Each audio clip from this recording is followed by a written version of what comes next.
Hello all, hope you're doing well today. Today we are talking about changeover management. This is chapter 8, part 1. We'll go into part 2 with temporary venues and our next discussion. Here we go. So our objectives today are really to understand the various functions of public assembly facilities and how a facility manager must prepare for each function, as well as to understand the changeover process and how to efficiently manage those changeovers. One common strategy for handling high costs is to invest in permanent facilities that serve multiple purposes. Examples include AT&T Stadium and the Staples Center. These venues are designed to accommodate various sporting events, concerts, and entertainment shows, maximizing their revenue potential. And you can see here the AT&T Stadium in Arlington, Texas is primarily a football venue for the Dallas Cowboys, but it also hosts concerts, basketball games, and even boxing matches, as well as football for area high school and collegiate games. The Staples Center, home to multiple professional sports teams, is a model for versatility and efficient facility management. Now, an alternative to permanent facilities is the use of temporary structures. This approach is ideal for events that don't require a full-time venue. And for that, you would be thinking the AVP events or the Association of Volleyball Professionals. They construct temporary courts and stands that are set up for beach volleyball tournaments, as well as the NHL Winter Classic. They have a temporary outdoor ice rink constructed every year in different locations to host a special hockey event. Changeover management is the process of converting a facility from one use to another. This is crucial for multi-use venues that host various events. Changeover management is all about ensuring a facility is ready for its next scheduled event. Here are some critical questions that guide that process. So how does the facility need to function for the next event? A basketball arena might need to transform into a concert venue overnight. What equipment is needed for the next event? Different events require different setups, such as stages, lighting, seating, or sports equipment. Where can the equipment be stored? Space constraints often require strategic storage solutions. For example, the Staples Center, home to both the NBA's Lakers and NHL's Kings, regularly undergo rapid transitions from a basketball court to an ice hockey rink. We have that same situation here where our Islanders play basketball, but then there's an ice hockey game later that evening. It has to be able to flip. This requires well-planned logistics and a skilled workforce. So timing and labor management are also critical factors in changeover management. When will the changeover take place and how long will it take? Quick turnaround times are often necessary, so planning is key. Who will provide the labor and how many people will be needed? Some facilities have dedicated teams while others hire temporary workers. At AT&T Stadium, home of the Dallas Cowboys, the field can be reconfigured for concerts, soccer matches, and other events. The efficiency of their changeover process ensures minimal downtime and maximizes revenue opportunities. Finally, why is efficient changeover management so important? A well-executed changeover reduces event delays and scheduling conflicts. It maximizes venue profitability by allowing more events in a shorter period of time. And it enhances the fan and athlete experience by ensuring a seamless transition between events. So why is this important?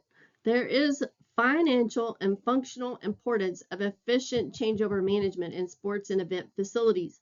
A dormant facility means lost revenue and underutilized resources. To maximize a venue's profitability and operational efficiency, many venues host hundreds of events annually, from sports games to concerts and trade shows. You want to minimize downtime. The quicker the changeover, the more events can be scheduled, increasing revenue potential. And Well-organized changeovers reduce labor costs and prevent scheduling conflicts. A well-managed changeover process isn't just about logistics, it's about maximizing a facility's financial success. Communication is the key to successful facility changeovers. There are multiple departments that are involved with a changeover process. There's guest services, ticketing, media, marketing, and the changeover crew. Coordination is crucial to ensure efficiency. Here are some key strategies for effective communication. Pre-event planning meetings. Our Islander athletics, marketing, and operations meet on Monday to discuss all of the events that are coming up for that week and what they need to do to plan for them. Now, many of those events they do on a weekly basis, so it's about setup and breakdown. And you want to, in these pre-event planning meetings, get all of the departments on the same page. You need open communication channels, so using email chains, shared documents, and direct messaging. Oftentimes they'll use like GroupMe to help with communication flow and to ensure updates are accessible. Oftentimes it's important to do walkthroughs and site inspections, so physically reviewing the facility layout and potential challenges that can prevent delays. And for different events, you'll have different setups. Facility changeovers are a team effort. Without clear communication, even the best plans can fail. Planning is the first step in an efficient facility changeover. It starts with a clear vision of the final setup and ensures that all elements align with event standards and user needs. Some key considerations in changeover planning are event standards. What does the venue need to accommodate? Is it a basketball game or a concert? And with that concert, what's in the contract? Spectator and participant experience. You want to ensure their comfort, accessibility, and clear sight lines. Safety. Proper exits, pathways, and emergency plans are in place and visible. Ease of use. Streamlined processes for staff and attendees. And seating configurations, so adjusting layouts for different crowd sizes. And scheduling, allocating time and resources effectively. Human resource management, assigning staff roles efficiently. And then staging and equipment, ensuring all technical and physical elements are ready. A well-planned changeover isn't just about moving equipment, it's about creating a seamless experience for everyone. Scheduling a facility changeover requires careful coordination of tasks, resources, and personnel. Some key questions to ask in scheduling. What must take place? So you have to identify essential steps in the changeover process. What are the limiting factors? Recognize constraints like time and workforce availability. And your major limiting factors, time constraints. The shorter the window for changeover, the more efficient the process must be. With your human resources, the number of workers impacts how quickly the changeover can be completed. Now, the inverse relationship between workforce and time, the more workers you have, the faster the completion. And the fewer the workers, the longer the process. However, there are exceptions that do exist. There is a point of diminishing returns where you add too many workers and that can create congestion and inefficiency. And oftentimes task limitations. So some tasks require multiple people regardless of time constraints, such as moving heavy equipment. So effective scheduling optimizes both your time and labor to ensure a smooth transition between events. Managing human resources effectively ensures a smooth and efficient changeover process. So, in understanding man hours, that's looking at the number of workers and the hours impact efficiency. So, let's take, for example, 50 people and multiply that by 4 hours. That equals 200 man hours. So, faster turnaround and more coordination is needed. Now, if you look at 4 people and multiply that by 24 hours, that's 96 man hours. So it's a longer process, less coordination, but it's higher fatigue, a lot more work for your people. Now, there are different types of workers and roles that they accomplish. Full-time staff are typically skilled, efficient, but expensive. Now, your part-time and temporary workers are flexible, they're cost-effective, but they may require more training. And oftentimes the quality of their work is not always there. Now, volunteers are useful for certain tasks, but reliability and experience can vary. So you have to find the right balance. You want skilled workers for critical tasks, temporary or part-time workers for support roles, and volunteers for non-technical or event-specific tasks.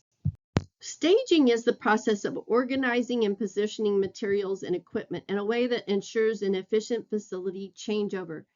It involves placing items in easily accessible locations, managing limited storage space, and ensuring that materials needed at the beginning of the changeover are readily available. Effective staging helps streamline transitions between events, minimize downtime, and maximize facility usage. Some key staging strategies are to have an organized storage, keep materials and equipment systematically arranged, prioritization of access. So items used at the beginning of the changeover should be easily accessible. And space optimization. Limited storage space requires strategic planning. And streamlined workflow. Reduce unnecessary movement of equipment. And pre-changeover setup. Have materials prepped and ready for quick deployment. In facility changeover, installation refers to the process of setting up and assembling the necessary equipment, surfaces, and structures required for the next event or function. This can include installing seat configurations, assembling staging and flooring, setting up sport-specific equipment, and ensuring all necessary elements are properly positioned and secured. Efficient installation is critical to minimizing your downtime and ensuring the facility is ready for use in a timely manner. Every step in the changeover process, from storage to staging to installation, requires the right equipment to maximize efficiency and minimize downtime. Some different types of equipment used in changeover are fabrication and custom equipment, such as storage carts. These are designed for easy transport and organization of materials. Oftentimes you've got unique equipment, so custom built tools that are specific to the facility's needs. And common equipment, which are hand tools essential for quick adjustments and assembly. It's also good to have forklifts and pallet jacks that are used for moving heavy items efficiently. And power hoists assist with lifting and securing overhead structures. Now, some key considerations for equipment management. You want to make sure that your equipment is properly maintained. Have backups for essential tools to avoid delays, and train staff on proper usage for safety and efficiency. Public assembly facilities such as arenas, stadiums, and convention centers serve a variety of functions, from hosting sports events to concerts, conferences, and community gatherings. A facility manager must prepare for each function by ensuring the venue is adaptable to different needs, maintaining safety standards, and providing necessary amenities. These facilities often require customized setups depending on the event, and the manager must coordinate all aspects, including seating arrangements, lighting, sound systems, and security. The changeover process refers to the time between events where the facility needs to be quickly and efficiently reconfigured. A successful changeover involves detailed planning, coordination, and the use of specialized equipment and systems. Facility managers must prioritize time management, personnel readiness, and logistical support to ensure smooth transitions between different types of events, while maintaining the venue's integrity and readiness for the next function. Efficient changeover management can reduce downtime, enhance the user experience, and improve overall operational efficiency. And that is all that I have for you today. I look forward to talking with you again. We'll be going over part 2, which is really looking at the temporary venues. Have a great day.